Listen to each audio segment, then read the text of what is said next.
Hey guys, if you've been to the studio before, you'll know who I am, but for those of you who haven't, my name's Gaby. I'm going to go through some of the things that will help you when you come in to glaze your work. So this is some of the stuff that's in the studio already at the moment. This is a really good example of two glaze colours on top of each other. So you can see that there's apricot on the bottom and white glaze over the top. It's really nice when the glazes both show through each other, but otherwise you can do things that are a bit more crisp when you don't layer the glazes, and then you get more definite colours, which is also really nice. Something that's really popular at the moment though is this dripped effect. So people are really loving it.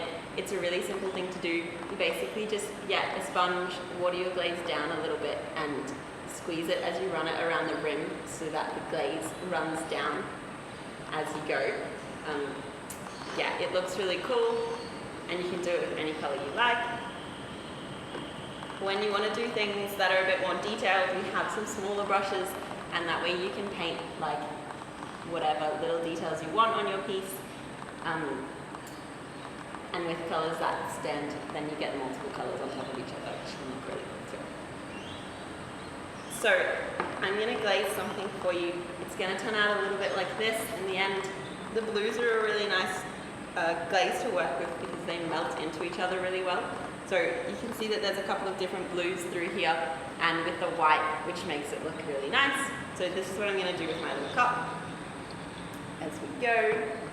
So the first thing that you want to do when you come to glaze and you find your work is tape the bottom when you get started. So we can't get any glaze on the bottom of our work because then when it goes into the kiln, it'll get stuck to the shelf, which is not what we want.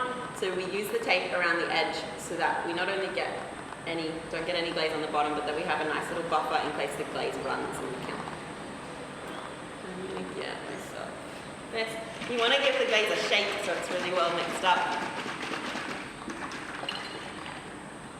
And then sometimes before you start glazing, it's a good idea to give your work a sand. That way you're just going to get rid of any sharp edges, especially if it's something you're drinking out of or eating out of. And it also gets rid of any little extra bits of clay that might be on there from when you made it. And then you can start painting. So I've already done a couple of coats. I've already done 3 base coats on this guy. So I'm just going to start putting some colours over the top. And basically, I'm just doing really random patches of different colours of blues so that I get a really nice melted modelly blue piece. And the idea is that you need to do 2 or 3 coats of all the colours that you do. So even if it's not a base colour, I'm going to go over these twice. That way you're going to actually get a definite colour.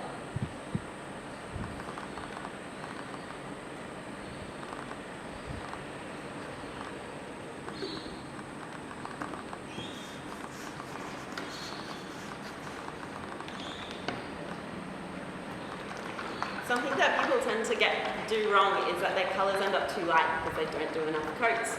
So you want to make sure that, sometimes you can forget how many coats you do, but you want to make sure that you do at least 2.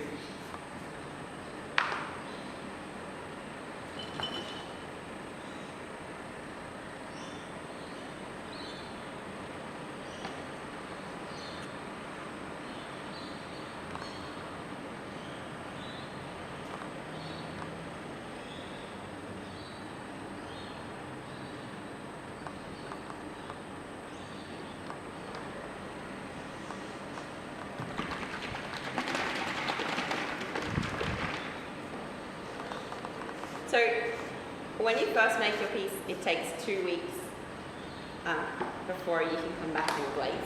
You might already know that if you've been and made something. And then now that we have our big kiln up and running, which is really exciting, it only takes 2 weeks to get your pieces back from the kiln. So after you glaze them, they look really powdery like this. When they go into the kiln, they don't look like that at all. So after 2 weeks, you can come back and pick them up and they'll be all nice and glossy. I'm getting ahead of myself and forgetting how many coats I've done.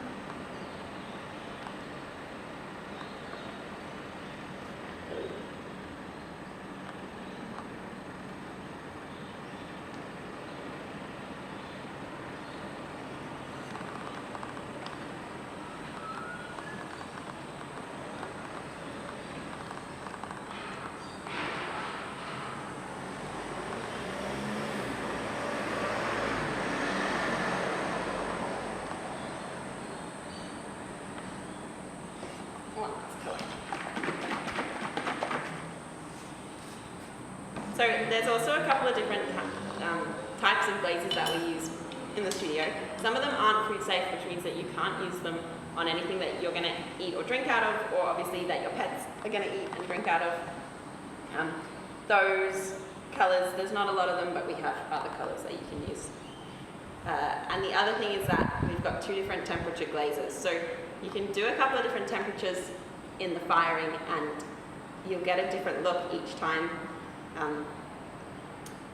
The lower temperature glaze tends to give you a really smooth, glossy finish, and the higher temperature glaze generally makes your piece a little bit more like rustic and raw, like this one, where the clay becomes a little bit more textured as well. And you tend to do that firing only if you've used the brown clay. So it's a really popular look because it looks really organic and natural. This one that I'm making is just going to be nice and glossy. So this is the lower temperature glaze, and your piece comes out really smooth. Alright, let's call it a day. So at the end, once I've finished adding all my colours, I'm just going to take the tape off and make sure there's no glaze on the bottom, and that way I know it can go straight into the kiln. And then you're done. Thanks so much for watching, guys. We're really looking forward to seeing you and your finished pieces in the studio soon.